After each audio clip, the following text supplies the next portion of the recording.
नमस्कार साथियों, जय हिंद। कैसे हैं आप सभी? स्वागत है आप सभी का टुडे एग्जाम स्टडी के यूट्यूब प्लेटफॉर्म पे। मैं हूं आपके साथ विवेक पांडे और हम लोग पढ़ेंगे सीटेट जो फरवरी में एग्ज़ाम होने वाला है, उसके लिए पेपर 2 एसएसटी।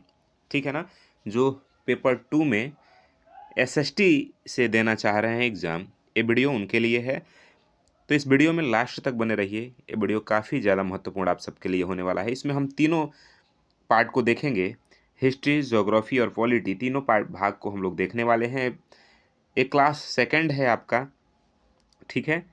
चलिए, इसमें एसएसटी पेडागोजी भी रहेगा। मैंने अब आपको कल से मैं आपके लिए प्रैक्टिस सेट के रूप में एक mock test type question paper ला रहा हूँ, जिसमें एसएसटी के पेडागोजी भी आपके रहेंगे। हिस्ट्री, ज्योग्राफी, पॉलिटी तीनों चारों जो है आपके एसएसटी, टोटल एसएसटी का एक ये मॉडल पेपर ही आप समझिए, ठीक है ना? चलिए, पहले क्वेश्चन के साथ हम लोग आगे बढ़ते हैं। पहला क्वेश्चन ये कह रहा है कि नवपाषाण काल के संदर्भ में पशुपालन के सबसे पहले प्रमाण कहाँ मिले हैं? और ध्यान रखिएगा, ये जो कुछ मैं आपको एमसीक्यू टाइप में करा रहा हूँ, उसी से रिलेटेड एक वीडियो मैं आपके इस चैनल पे डाल चुका हूँ, जिसमें एमसीक्यू नहीं है, पूरा डिटेल में बताया गया है। ठीक है ना? कि कहाँ क्या मिले थे, कहाँ किस चीज़ के अवशेष मिले थे। तो अब आपको बताना है नवपाषाण काल के संदर्भ में पशुपालन के सबसे पहले प्रमाण कहाँ मिले हैं। तो देखिए, जो सही विकल्प आपका होगा वो होगा ऑप्शन नंबर सी, यानी आदमगढ़ और बागौर में। ठीक है ना? इसका सही विकल्प है। देखिए, मध्यपाषाण काल के अंत तक पशुपालन के साक्ष्य मिलने लगे थे। आदमगढ़ जो कि मध्य प्रदेश में है और बागौर जो राजस्थान में है, पशुओं के हड्डियों के प्रमाण मिले हैं यहाँ पे। ठीक है ना? एक कहा किसकी बात पूछ रहा है? ध्यान दीजिएगा, ये नवपाषाण काल के बारे में आपसे पूछा है। ठीक है ना? नवपाषाण काल का शुरुआत हो रहा था और मध्यपाषाण काल का अंत हो रहा था। उसी समय के बीच की बात है। पशुपालन के साक्ष्य और पशुओं के हड्डी मिलते हैं आपके आदमगढ़ और बागौर से। आदमगढ़ जो कि मध्य प्रदेश में है और बागौर जो कि राजस्थान में है। चलिए आगे बढ़ते हैं। अगला क्वेश्चन है, हड़प्पा सभ्यता के किस स्थल से जूते हुए खेत के साक्ष्य मिले हैं? हड़प्पा सभ्यता में किस स्थल से, किस जगह से जुताई हुए, मतलब जो जूते गए हैं खेत, उसके साक्ष्य मिले हैं? तो जो सही विकल्प है वह है कालीबंगा। कहाँ से मिले हैं भाई? कालीबंगा से मिले हैं। ठीक है। देखिए, कालीबंगा जो कि वर्तमान में राजस्थान में आपके है। पुरातत्वविदों को जूते हुए खेत के साक्ष्य मिले हैं, जो यह दर्शाते हैं कि उस समय कृषि उन्नत अवस्था में थी। ठीक है ना? अगले क्वेश्चन की तरफ अच्छा, सवाल ये भी पूछता है कि हड़प्पा सभ्यता के स्थल कहाँ कहाँ हैं? तो उसमें भी एक ध्यान रखिएगा, पूछता है राजस्थान, पंजाब, इस तरह से ऑप्शन आपके सामने रहता है। तो राजस्थान में कालीबंगा है, जो कि हड़प्पा कालीन सभ्यता के ही एक स्थल है। ठीक है ना? अगला क्वेश्चन है, महाजनपद काल में गण या संघ किसे कहते थे? तो आपको बताना है गण या संघ किसे कहते थे। तो देखिए, कई शासकों वाला एक प्रकार का जो राज्य होता था, उसे गण या संघ कहा जाता था। ठीक है ना? जनपद में ही जो उत्तम थे, उन्हें महाजनपद कहा गया। ठीक है। महाजनपद काल में कुछ राज्य गण या संघ कहलाते थे। यहाँ शक्ति एक व्यक्ति के हाथ में नहीं रहती थी, बल्कि कई शासकों के समूह के हाथ में होती थी, जो मिलकर के निर्णय लेते थे। जैसे एक उदाहरण है वज्जी संघ। ठीक है ना?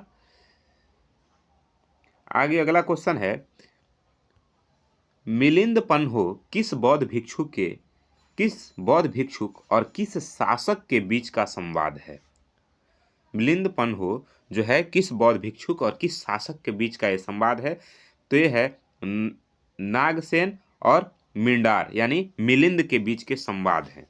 ठीक है ना? देखिए, मिलिंद पन्हो यानी मिलिंद के प्रश्न पाली भाषा का एक महत्वपूर्ण बौद्ध ग्रंथ है। मिलिंद पन्हो क्या है? ये पाली भाषा का बौद्ध धर्म का एक महत्वपूर्ण ग्रंथ है, जिसमें बौद्ध भिक्षुक नागसेन और हिंद यूनानी शासक मिंडार यानी मिलिंद के बीच हुई दार्शनिक संवाद का संग्रह है। किसमें? मिलिंद पन्हो यानी मिलिंद के प्रश्न में। ठीक है ना? तो ये ध्यान रखिएगा। कई लोग कहेंगे कि इस तरह के क्वेश्चन तो सीटेट में पूछते ही नहीं है भाई। जब सामने पेपर पढ़ते हैं ना, तो आंख चकरा जाते हैं, देख के दिमाग फटने लगता है कि ये कहाँ से पूछ दिया। तो यहीं से सभी आपके एनसीईआरटी के किताब का ही क्वेश्चन है। मैं कहीं बाहर से नहीं पढ़ा रहा हूँ आपको, क्योंकि मेरे पास इतना समय ही नहीं है कि मैं आपको बाहर से पढ़ाऊँगा। और सीबीएसई, जो सीबीएसई है, जो एग्ज़ाम आपका लेती है सीटेट का, उसके पास भी इतना समय नहीं है कि वो आपके क्वेश्चन बाहर से ढूँढेगी। भाई वो आपके सीटेट एनसीईआरटी के किताब से ही क्वेश्चन ढूँढता है सीटेट के लिए, और फिर आप कहते हैं ये कहाँ से पूछ दिया? क्योंकि आप तो बाहर से पढ़ रहे होते हैं। क्वेश्चन कहाँ से रहता है? एनसीईआरटी में, जो आप ही के पास है। अगला क्वेश्चन, अश्वघोष किसके दरबार में प्रमुख कवि थे जिन्होंने बुद्ध चरित्र की रचना की? अश्वघोष, ध्यान रखिएगा, अश्वघोष किसके दरबार में प्रमुख कवि थे जिन्होंने बुद्ध चरित्र की रचना की? देखिए देखिए, इसका जो सही विकल्प होना चाहिए वो होगा कनिष्क के दरबार में। किसके दरबार में? कनिष्क के दरबार में। कनिष्क के दरबार में थे कौन? अश्वघोष। और अश्वघोष ने रचना की बुद्ध चरित्र की। ध्यान रखिएगा, बुद्ध चरित्र के रचयिता कौन थे? अश्वघोष। और अश्वघोष जो कवि थे वो किसके दरबार में रहते थे? तो रहते थे कनिष्क के। ठीक है ना?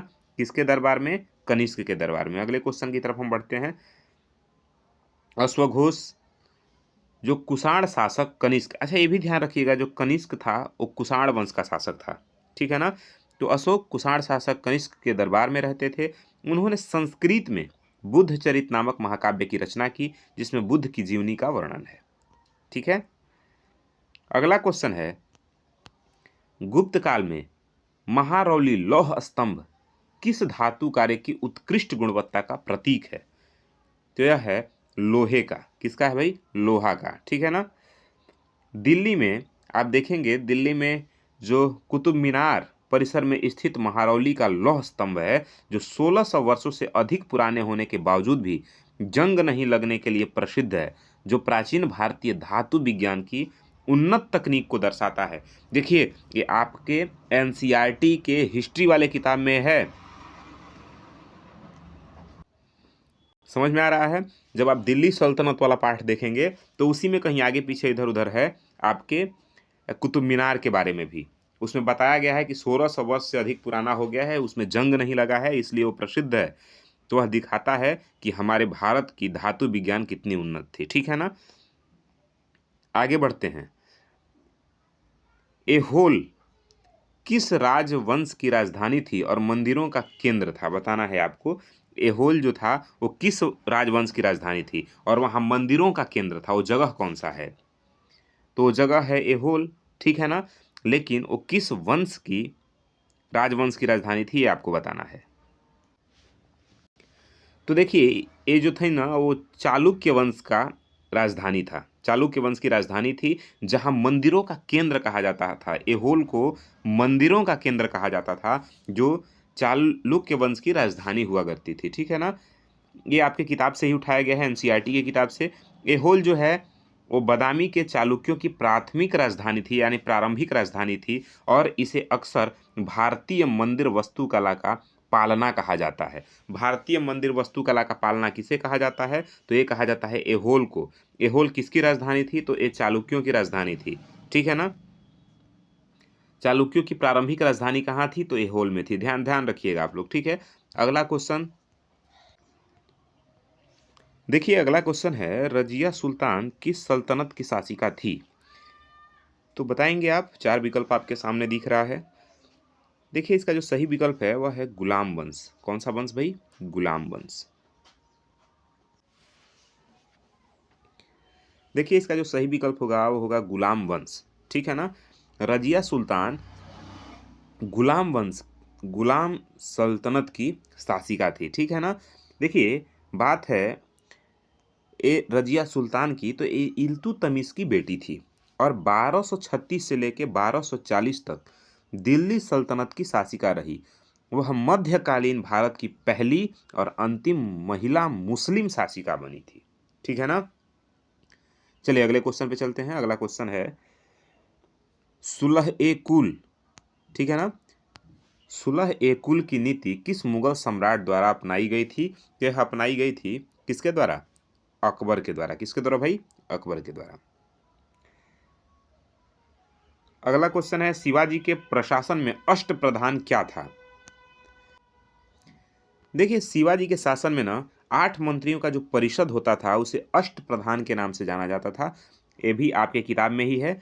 अष्टप्रधान शिवाजी महाराज की प्रशासनिक व्यवस्था थी जिसमें 8 मंत्रियों की एक परिषद थी जो विभिन्न प्रशासनिक कार्यों जैसे पेशवा, अमात्य, सुमंत को संभालती थी। ठीक है ना? अगले क्वेश्चन पे चलते हैं। वर्नाक्यूलर प्रेस एक्ट किस वायसराय के कार्यकाल में पारित हुआ था? Vernacular press act. देखिए इसका जो सही विकल्प है वह होगा लॉर्ड लॉर्ड लिटन के समय में वर्नाक्यूलर प्रेस एक्ट आया था, पारित हुआ था। ठीक है। 1878 में लिटन द्वारा वर्नाक्यूलर प्रेस एक्ट पारित किया गया था जिसका उद्देश्य था भारतीय भाषाओं के समाचार पत्रों पर कड़ा नियंत्रण स्थापित करना। ठीक है ना? अगला क्वेश्चन है भारतीय राष्ट्रीय कांग्रेस की स्थापना कब हुई थी? जो इसका सही विकल्प है वो है ऑप्शन नंबर ए 1885 में। देखिए 1885 में कांग्रेस की स्थापना होती है 28 दिसंबर 1885 को और इसके संस्थापक होते हैं ए ओ ह्यूम। कौन होते हैं? ए ओ ह्यूम। और इसके प्रथम अध्यक्ष होते हैं वो व्योमेश चंद्र बनर्जी। ठीक है। चलिए अगले क्वेश्चन पे चलते हैं। स्वराज मेरा जन्मसिद्ध अधिकार है, मैं इसे लेकर रहूंगा, यह नारा किसने दिया था? तो यह दिया था बाल गंगाधर तिलक ने। किसने दिया था? बाल गंगाधर तिलक ने। जलियांवाला बाग हत्याकांड किस वर्ष हुआ था? तो यह आपके हुआ था 1919 में। आगे बढ़ते हैं। 13 अप्रैल 1919 को अमृतसर के जलियांवाला बाग में जनरल डायर के आदेश पर निहत्थे लोगों पर गोलियां चला दी गई थी। ठीक है ना? आगे देखिए सती प्रथा को समाप्त करने में राजा राम मोहन राय के साथ किस ब्रिटिश गवर्नर जनरल ने महत्वपूर्ण भूमिका निभाई? तो इसका सही विकल्प आपको बताना होगा। देखिए इसका सही विकल्प जो होगा वह होगा लॉर्ड विलियम बेटिक ने राजा राम मोहन राय के साथ मिल करके और सती प्रथा को प्रतिबंधित किया। 1829 में विलियम बेटिक ने 1829 में सती प्रथा पर प्रतिबंध लगाने वाला कानून पारित किया राजा राम मोहन राय के अथक प्रयास के परिणाम स्वरूप। ठीक है ना? अब भूगोल से क्वेश्चन है आपके लिए। ज्योग्राफी से बताना है आपको कि प्रशांत महासागर में स्थित सबसे गहरा गर्त जो है वो कौन सा है? तो जो सही विकल्प है वो है ऑप्शन नंबर सी मारियाना गर्त। कौन सा गर्त? ये आपके किताब में ही है, ध्यान रखिएगा। प्रशांत महासागर में स्थित है। अंतर्राष्ट्रीय तिथि रेखा किस देशांतर का अनुसरण करती है? ठीक है ना? ये आपको बताना है। तो इसका जो सही विकल्प होगा वो होगा 180 डिग्री देशांतर को अनुसरण करती है। कौन? अंतर्राष्ट्रीय तिथि रेखा। ठीक है ना? भूकंप की तीव्रता मापने के लिए किस उपकरण का प्रयोग किया जाता है? तो यह किया जाता है आपके सिस्मोग्राफी का। किसका किया जाता है? सिस्मोग्राफी का प्रयोग किया जाता है। देखिए भूकंपीय तरंगों को मापने के लिए सिस्मोग्राफी उपकरण का प्रयोग किया जाता है। इसकी तीव्रता रिक्टर पैमाने पर मापी जाती है। किस पर? रिक्टर पैमाने पर। निम्नलिखित में से कौन सी ठंडी महासागरीय धारा है?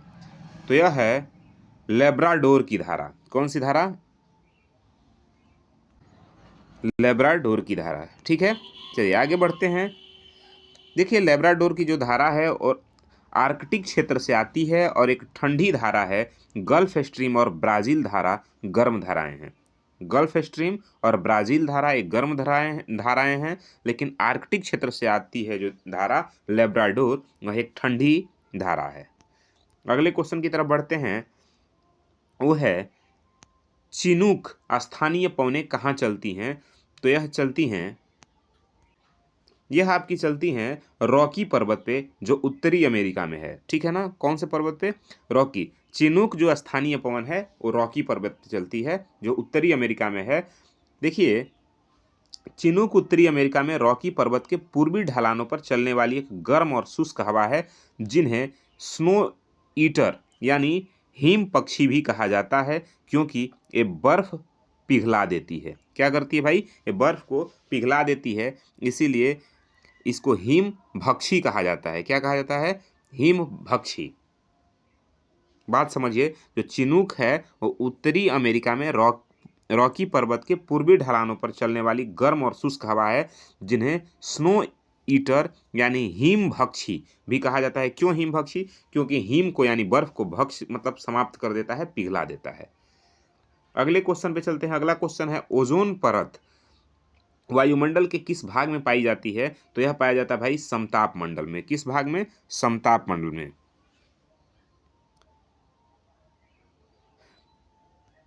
आगे बढ़ते हैं और देखिए ध्यान से, आयन मंडल के बाद जो परत है उसमें रेडियो तरंगे, ठीक है ना, रेडियो तरंगे चलती हैं। इनमें जो जहां से रिटर्न होके हम सुन पाते हैं टेलीफोन की बातचीतें, वो सभी कहाँ हैं? बहिर्मंडल में। और ओजोन परत, ठीक है ना, समताप मंडल में पाई जाते हैं। इसका काम क्या है? यह सूर्य के परावैंगनी किरणों को, ठीक है ना,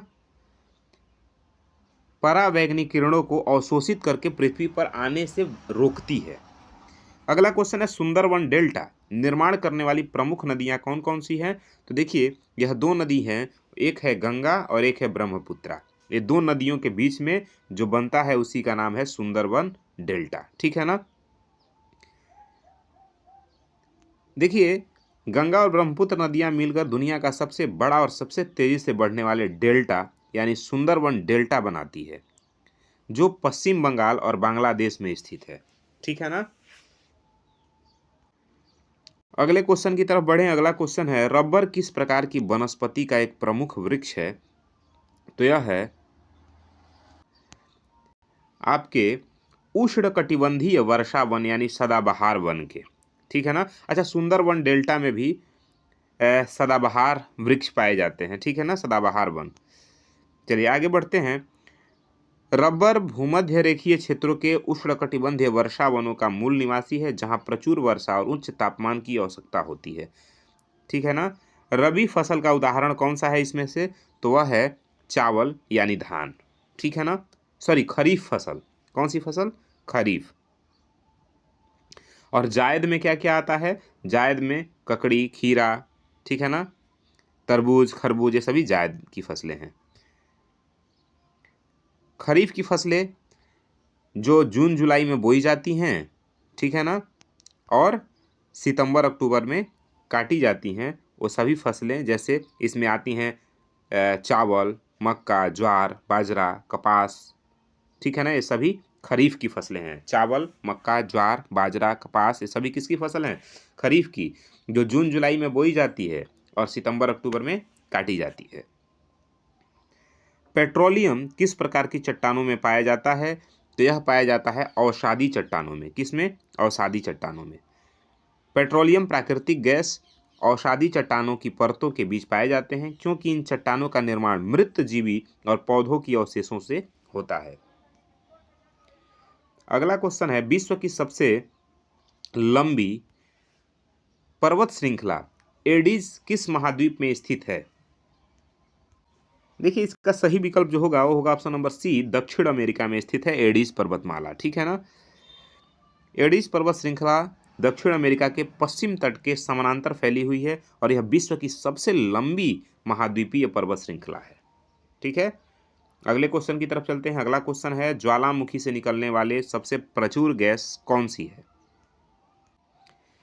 ज्वालामुखी से निकलने वाले सबसे प्रचुर गैस कौन सी है? तो है जलवाष्प। क्या है भाई? ऑप्शन नंबर सी, जलवाष्प। ज्वालामुखी विस्फोट के दौरान निकलने वाली गैसों में जलवाष्प की मात्रा सबसे अधिक होती है, ठीक है ना। अगले क्वेश्चन पे चलते हैं। अगला क्वेश्चन है, मरुस्थल में किस प्रकार की वनस्पति मुख्य रूप से पाई जाती है? तो वह पाई जाती है कांटेदार झाड़ियाँ और कैक्टस, ठीक है ना। ऐसे पौधे पाए जाते हैं जिनकी जड़ें लंबाई तक होती हैं और पत्ते नुकीले होते हैं, ठीक है। मरुस्थलीय क्षेत्रों में पानी की कमी के कारण वनस्पति में कांटेदार झाड़ियाँ, कैक्टस और छोटी घासें होती हैं, जिनकी जड़ें लंबी होती है और पत्तियां मोमी होती हैं यानी नुकीली होती हैं, ताकि पानी का वाष्पीकरण कम हो, ठीक है ना। टाइफून नामक, बताइएगा, टाइफून नामक उष्णकटिबंधीय चक्रवात किस क्षेत्र में आते हैं? देखिए इसका जो सही विकल्प होगा वो होगा ऑप्शन नंबर सी, प्रशांत महासागर। यह जापान और चीन सागर में अधिकांश टाइफून नामक उष्णकटिबंधीय चक्रवात आते रहते हैं, ठीक है ना। प्रशांत महासागर के पश्चिम भाग जैसे फिलीपींस, जापान, चीन में आने वाले चक्रवातों को टाइफून कहा जाता है। हिंद महासागर में इन्हें चक्रवात और अटलांटिक में इन्हें हरिकेन के नाम से जाना जाता है, ध्यान रखिएगा। देखिए जो चक्रवात है अगर प्रशांत महासागर के पश्चिमी भाग में आए जैसे फिलीपींस, जापान और चीन में, तो इन्हीं चक्रवातों को टाइफून के नाम से जाना जाता है। लेकिन यदि ये हिंद महासागर में इन्हें चक्रवात कहा जाता है और अटलांटिक महासागर में अगर ये आ गए तो हरिकेन कहा जाता है, ठीक है ना। अगला क्वेश्चन है, गल्फ स्ट्रीम धारा की प्रकृति कैसी है? तो गल्फ स्ट्रीम धारा की प्रकृति कैसी है? तो देखिए एक गर्म धारा होती है। कैसी होती है? गर्म धारा होती है। गल्फ स्ट्रीम, अभी आपने ऊपर पढ़ा क्वेश्चन कि गल्फ स्ट्रीम महासागर की एक बहुत शक्तिशाली गर्म महासागरीय धारा है जो उत्तरी अमेरिका के पूर्वी तट से यूरोप तक बहती है और वहाँ के मौसम को गर्म रखती है, ठीक है ना। अब आगे हम चलेंगे पॉलिटिकल साइंस यानी आपके पॉलिटी पे। ग्राम सभा के सदस्य कौन होते हैं आपको बताना है। कह रहा है ग्राम पंचायत के चुने हुए सदस्य, या फिर गांव के सभी वयस्क नागरिक जिसकी उम्र 18 प्लस है और मतदाता सूची में नाम है, या केवल गांव के पुरुष नागरिक, या डी केवल गांव के सरपंच और पंच। आपने क्वेश्चन पढ़ लिया, अब आंसर की तरफ आप चलिए। तो आंसर इसका क्या होगा? तो ऑप्शन नंबर बी राइट होगा। बी कह रहा है कि गांव के सभी वयस्क नागरिक जिसकी उम्र 18 वर्ष से ज़्यादा हो और मतदाता सूची में नाम हो, वो सभी गांव के ग्राम सभा के सदस्य होते हैं, ठीक है ना। भारतीय संविधान में राज्य के नीति निर्देशक सिद्धांत यानी डीपीएसपी किस देश से लिया गया है? तो यह आपके आयरलैंड से लिया गया है। कहाँ से लिया गया है?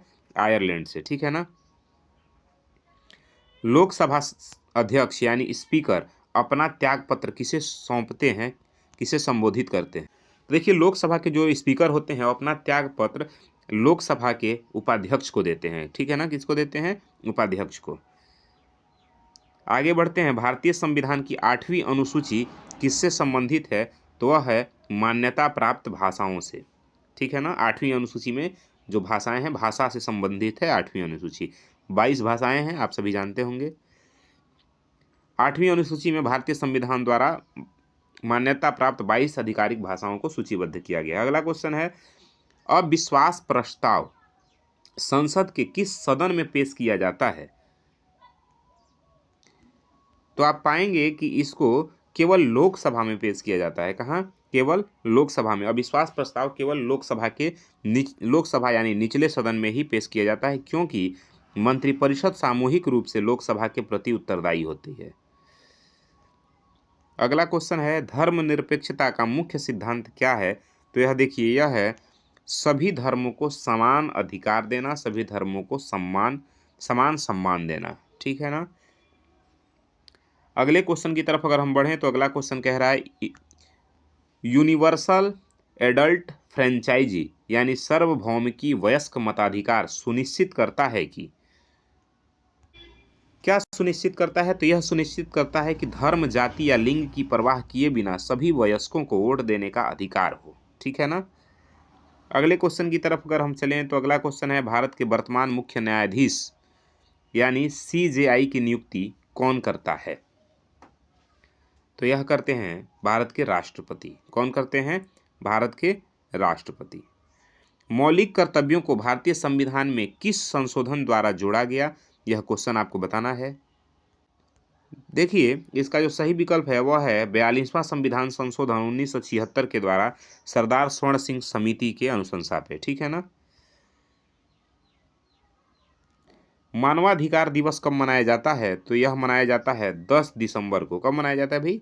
10 दिसंबर को, क्योंकि इसी दिन 1948 में इसी दिन संयुक्त राष्ट्र महासभा ने मानवाधिकारों को सार्वभौमिक घोषणा यानी यूडीएचआर को अपनाया, ठीक है ना।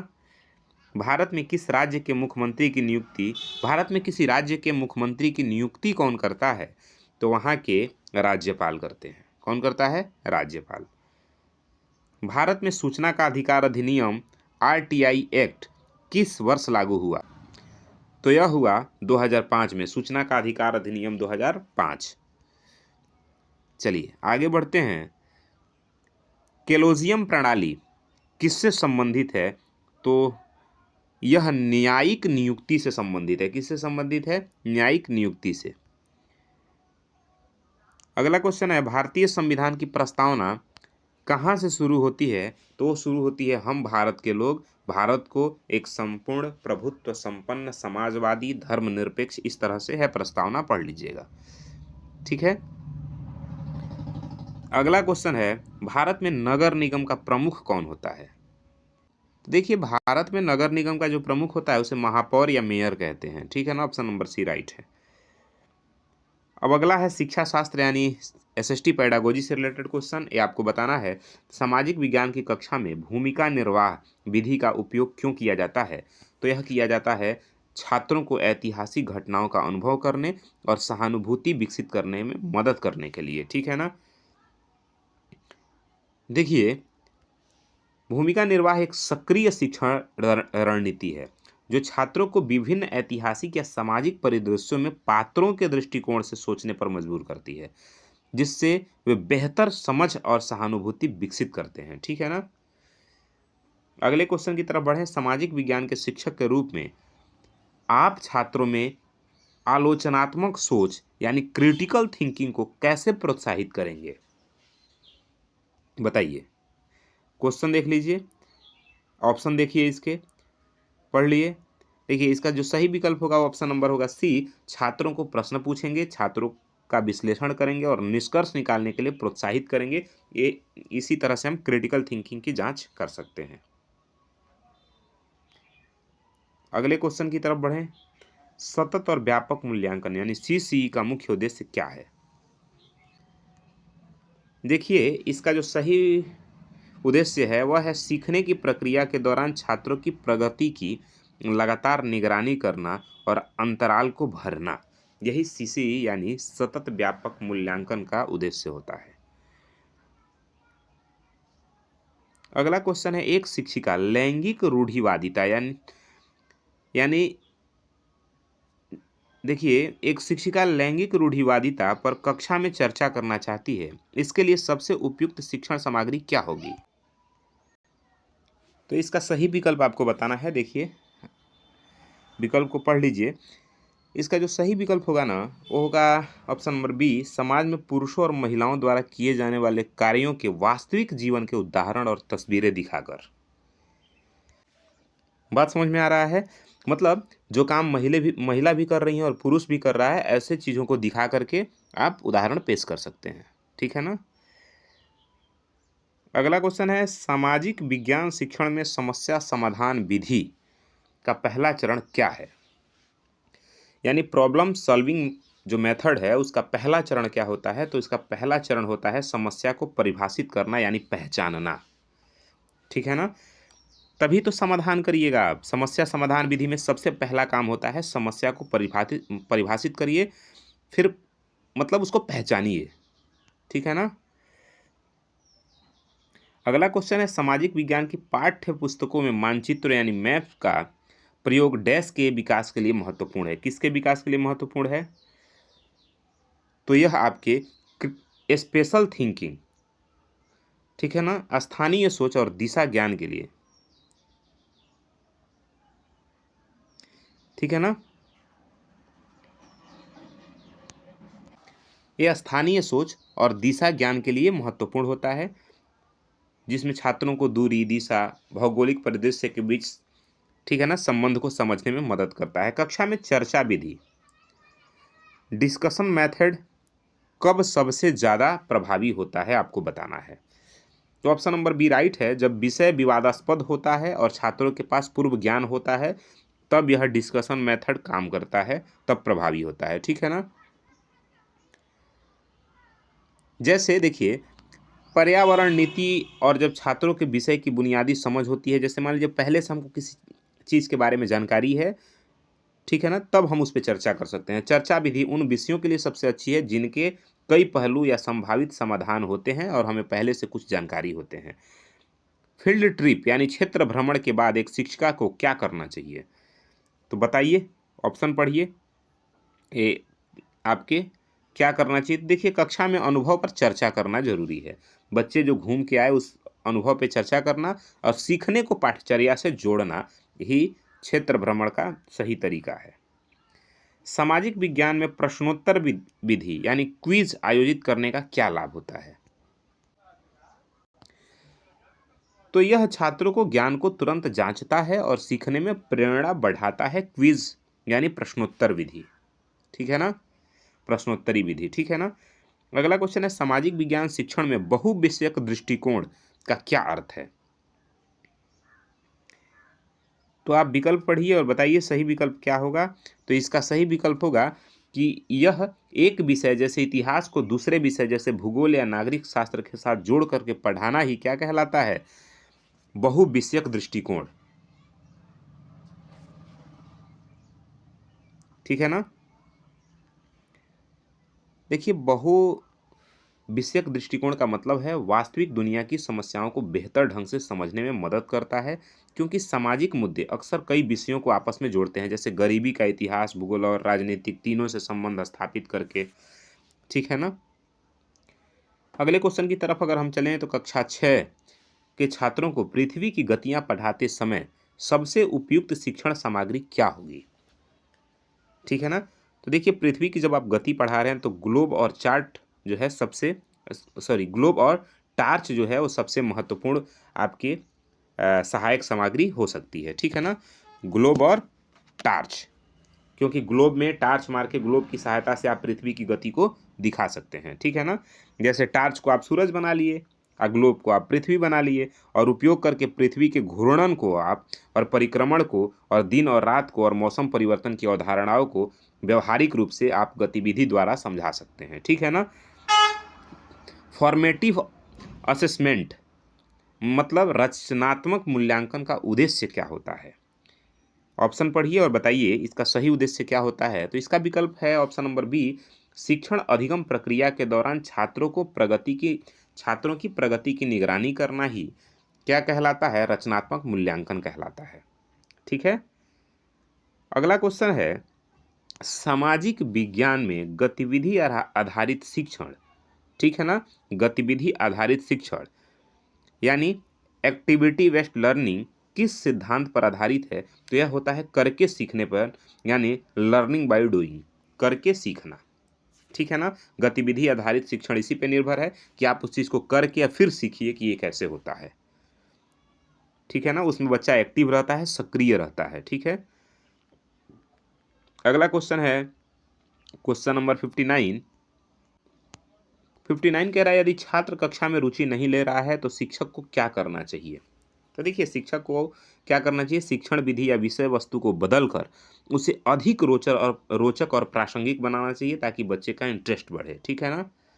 उन्हें सजा नहीं देंगे, कक्षा छोड़ने नहीं देंगे, अभिभावक से शिकायत नहीं करेंगे, इस तरह की कोई भी काम आप निगेटिव फॉर्मेट वाला काम नहीं करेंगे, ठीक है ना। अगला क्वेश्चन और अंतिम क्वेश्चन आपका यह है कि सामाजिक विज्ञान की कक्षा में स्रोतों का विश्लेषण सिखाने का क्या महत्व है? तो यह है छात्रों को साक्ष्य का मूल्यांकन करने और ऐतिहासिक व्याख्याओं को समझने के लिए प्रशिक्षित करता है, ठीक है ना। यानी ये बच्चों को समझने में मदद करता है, ऐतिहासिक व्याख्याओं को समझने के लिए प्रशिक्षित करता है, क्या? स्रोत का विश्लेषण, ठीक है ना। तो ये रहे आपके कुल 60 प्रश्न। ये वीडियो आपको कैसा लगा, ये क्वेश्चन आपको कैसे लगे, किस तरह की वीडियो आपको चाहिए, किस तरह के क्लास आप करना चाहते हैं, हमें कमेंट बॉक्स में ज़रूर बताइएगा। बाकी वीडियो पसंद आया हो तो लाइक शेयर करिए, हमें सपोर्ट करिए, ताकि हम अधिक से अधिक आपके लिए और अच्छा से अच्छा कर सकें। बाकी आज का वीडियो यही, ठीक है। मिलते हैं अगले क्लास में, तब तक के लिए जय हिंद।